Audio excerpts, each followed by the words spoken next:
আসসালামু আলাইকুম, সবাই কেমন আছেন? আশা করি ভালো আছেন। আমরা ৩ বন্ধু হঠাৎ করে প্ল্যান নিলাম যে আমরা একটু ঘুরতে যাবো, হয়তোবা ঢাকা সাভার বা অন্য কোথাও। তো আমরা ঢাকায় গিয়ে আসলে চেঞ্জ করে ফেললাম আমাদের সিদ্ধান্ত। আমরা সরাসরি চলে আসলাম সদরঘাটে। সদরঘাটে এখানে এসে লঞ্চে উঠলাম। বন্ধু বলল যে চাঁদপুর যাই চল। হঠাৎ করে ডিসিশন।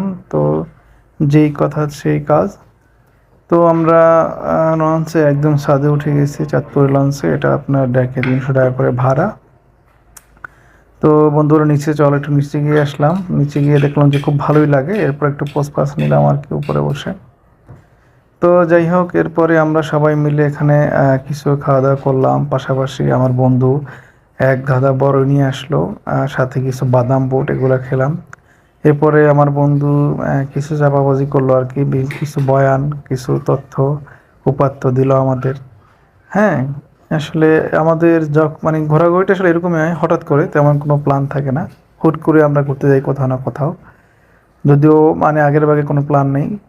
তো এই চাঁদপুরের আগে যাওয়া হয়নি। চাঁদপুরে যে ৩ নদীর মোহনা, এটা আসলে কি বা কেমন কি রকমের এটা নিয়ে আমাদের বন্ধু বোঝাচ্ছে। তো উপরে আসলে ভালোই লাগলো। নিচে থেকে একদম আমরা ছাদে চলে আসছি। এখানে একটা বসার ছাতা এবং টুল ছিল। খুবই ভালোই একটা পরিবেশ ছিল। রোদ থাকলেও আসলে অতটা লাগেনি। এখানে নামাজের জায়গাও ছিল, অনেক মানুষ নামাজ পড়তেছিল।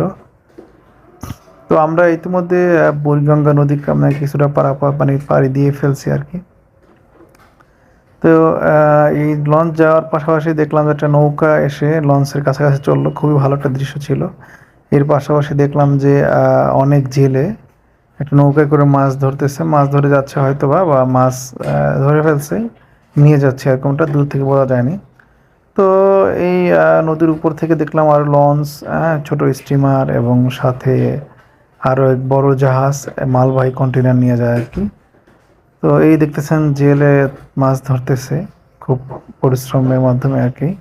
তো ইতিমধ্যে আমরা চলে আসছি, আসার পরে ৩ নদীর মোহনাটা ঘুরে দেখতেছি আসলে কীরকম কি। হ্যাঁ, যদিও ভিডিওটা আসলে অতটা বড় না, ছোট করার জন্য আসলে ওরকমভাবে আমরা কোনো প্ল্যান নিয়ে যাইনি ব্লগ করার জন্য, যার কারণে আমরা আসলে সবগুলো ফুটেজ নিয়েও নি, যখন যেটা মনে হয়েছে ভিডিও তুলছি। তো গিয়ে মোটামুটি ভালোই লাগলো, একটা ন্যাচারাল আবহাওয়া ছিল, বাতাস ছিল, পানিটা ঠান্ডা ছিল খুব। হ্যাঁ, তো আমার বন্ধু ওই যেখানেই যায় আসলে সেখানে গিয়ে তার কিছু না কিছু তথ্য উপাত্ত থাকে, তো সেগুলো নিয়ে আসলে আলোচনা করলাম। আমাদের বন্ধু সোহেল, সাথে কিন্তু আলামিন, সোহেল, আমি নিজাম। তো আমরা ৩ জন মিলেই ম্যাক্সিমাম ঘোরাঘুরি করি। সাথে একটা নৌকা ছিল, মাঝি বেয়ে যাচ্ছে, খুব ভালোই লাগলো বিষয়টা। তো এরকমই আসলে মোটামুটি দিনটা ভালোই কাটলো। এরপরে আমরা ঘোরাঘুরি শেষ করে আবার ঢাকার উদ্দেশ্যে রওনা